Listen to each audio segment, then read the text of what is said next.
आमर एठे पानी समस्या दीर्घ 20 वर्ष है लगी रही एठिके प्राय माने 15-20-30 वर्षर ये मंत्री पद थी पानी समस्या समाधान हो पारनी 4 कोटी 50 लाख टंकार गोटे शुभ देले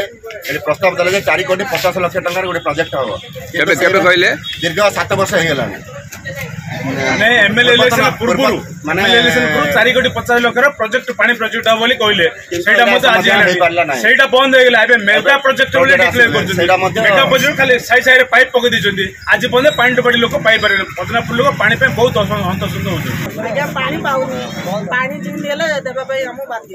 अच्छा केते वर्ष लानी पानी समस्या लगी रही पानी शॉर्टेज 5-7 वर्ष होला 7 वर्ष की 10-12 वर्ष 12 वर्ष होला 7 वर्ष हमें कोई सरपंच घर गले जाऊ तो हिंदी माटी पानी देबे लोक के पानी दो ना